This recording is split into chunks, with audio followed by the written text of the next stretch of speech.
కనుక ఆయన పాపం చేయడానికి సాహసించలేడని చెప్పి సాతానుడు ప్రేరేపించలేకపోయాడు. ఎందుకంటే నీవు దేవుని యొక్క బీజం కలిగి ఉన్నట్టంటే సాతాను నీ వద్దకు రాలేడు. ఎందుకు వస్తాడు? దానికి తెలుసు. ఎందుకంటే ఆయన కంచె వేస్తాడు. మనకు బాగా తెలుసు కదా, యోబు యొక్క జీవితాన్ని మనం చూస్తాం. ఆయన ఎప్పుడు కంచె ఉంటుంది. ఆ కంచె ఉండగా పాపం ప్రవేశించడానికి అసాధ్యం అండి. కంచె తీసేస్తేనే, అనగా నీకు కంచె లేదు కనుక నువ్వు పాపం చేస్తున్నావు. అక్కడ కంచెని నువ్వు పాపం చేయలేవు. ఎందుకంటే కంచెనికి వేయడం లేదు. కారణం ఏమిటంటే నువ్వు అటు ఇటు కాకున్నావు కనుక, నువ్వు రుచి చూస్తున్నావు కానీ భుజించలేకపోతున్నావు కనుక. ప్రేమించి వాళ్ళారా, ఎందుకు ఈ మాట చెప్తున్నానంటే, ఆయన బీజం ఉన్నట్లయితే ఆ రోజు తన కుమారుల్లో ఆ బీజం ఉంది. ఎవరి కుమారుల్లో? ఆదాము యొక్క కుమారుల్లో. అది అలాగే ప్రవహించి మన వద్దకు వచ్చిందండి. ఎందుకు ఈ మాట చెప్తున్నానంటే, ఈరోజు నీవు కూడా క్రీస్తును అంగీకరించి ఉన్నట్లయితే, అందుకే దేవుని మూలముగా పుచ్చినవాడు ప్రతి వాడిలో ఆయన బీజం నిలిచింది కనుక వాడు పాపము చేయడు. ఎందుకు పాపం చేయడండి అంటారేమో. వాడు ఎవరి మూలంగా పుట్టాడండి? దేవుని మూలముగా పుట్టినవాడు కనుక పాపము చేయజాలడు. దేవునికి స్తోత్రాలు. దేవుని మూలంగా పుట్టిన ప్రతి వ్యక్తి కూడా పాపము చేయజాలడు. వాడు పాపము చేయజాలడు కనుక వాడు మరణకరమైన పాపముల వాడు లేడు. కారణం ఏమిటంటే దేవుని అంగీకరించిన వాడు. ప్రేమించవాడు. ఈరోజు అనేకులు తిరిగి పాపములో ఉంచు, నేను ప్రభులో ఉన్నాను, నేను వెలిగింపబడ్డాను, నాకు బాగా తెలుసు అనుకుంటున్నారు. కానీ ఇంకను ఆ గుంటలో నుండి బయటికి తీయలేక పోచున్నారు. అందుకనే ఇక్కడ ఒక మాట చెబుతున్నది, దీనిని బట్టి దేనికి స్తోత్రములు. దేనిని బట్టి? దీనిని బట్టి అనగా ఆ బీజాన్ని బట్టి, అనగా పాపం చేయవాడు ఎవరైనా ఉన్నట్లయితే వాడు ఇంకనూ పాపమునకు దాసుడే కానీ దేవునికి దాసుడు కానే కాడు. వాడు సాతాను యొక్క సంబంధి, సాతాను యొక్క కుమారుడే. ఒకవేళ నువ్వు ఇంకనూ పాపములో ఉన్నట్లయితే, పాపపు మాటలు, పాపపు జీవితము, పాపపు తలంపులు, పాపపు నడవడిక, పాపపు పోకడాలి జీవితం ఉన్నట్లయితే నువ్వు ఇంకనూ మరణకరమైన పాపమునికి నువ్వు దగ్గర ఉన్నట్లు గమనించుకున్న ప్రియ సహోదరుడా. నువ్వు పాపంలో నిలిచిలేక ప్రభులో ఉన్నట్లయితే మరణము నిన్ను బంధించుట అసాధ్యము. దేవునికి స్తోత్రము. అందుకే యోహాను అంటాడు, దీనిని బట్టి మనమే పరీక్షించుకుందాం.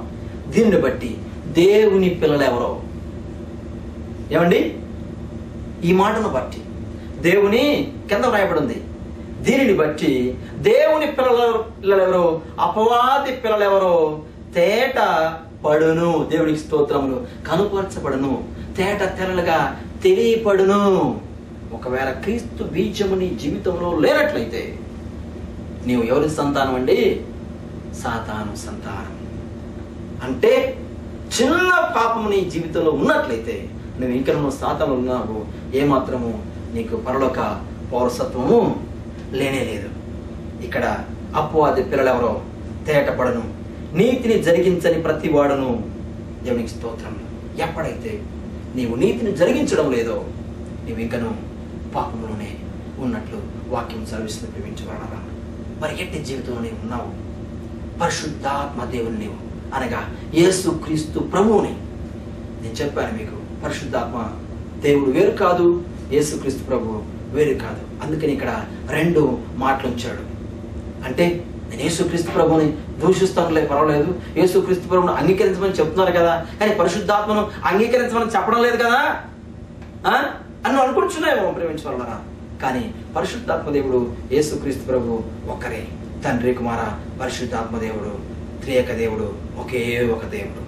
కనుక నీవు యేసుక్రీస్తు ప్రభుని అంగీకరించకుండా ఇంకను నువ్వు ఉన్నట్లయితే నువ్వు ఎక్కడున్నావంటే ఇంకను మరణకరమైన పాపములో ఉన్నట్లు వాక్యం సర్వేశ్వరం. కనుక నీవు ఆనాడు రుచి చూశారు కానీ కాలంలో ప్రవేశించలేకపోయారు. ప్రవేశించిన వారిలో ఇద్దరు, కాలేబు, యెహోషువ. కారణం ఏమిటంటే వారు పూర్ణ విశ్వాసము కలిగిన వారు, దేవునిని పూర్తిగా ఎరిగి ఉన్నవారు, దేవుని యొక్క కృప ద్వారా బలపరచబడిన వారు. ఈ రోజుల్లో ఒకవేళ నేను దేవుణ్ణి ఎరిగి ఉన్నాను చెప్పుకుంటున్నావేమో. సమయం సమీపించింది. ఇది మంచి సమయము మంచి తరుణం. ఒకవేళ నువ్వు ఇంకను నిన్ను మోసపరుచుకుంటున్నావేమో, నేను క్రైస్తవుడు కదా అని చెప్పేసి దేవునికి అయిష్టమైన కార్యములు చేస్తున్నట్లయితే నువ్వు దేవుని కుమారుడు కాదు, క్రైస్తవుడు కాదు నా ప్రియ సహోదరి సహోదరుడా. ఈ సమయంలో వాక్యం ఇచ్చిన నువ్వు పరిశుద్ధాత్మ దేవుడు ఒప్పించుటకు సిద్ధంగా ఉన్నాడు. పరిశుద్ధాత్మ దేవుడు ఆ రోజు చెప్పాడు. మనం గమనించినట్లయితే లూకా యోహాను సువార్త 16వ అధ్యాయము 8వ వచనం మనం చదువుకొని మనం ముగించుకుందాం. యోహాను సువార్త 16వ అధ్యాయంలో మనం గమనించినట్లయితే 8వ వచనం గమనిద్దాం.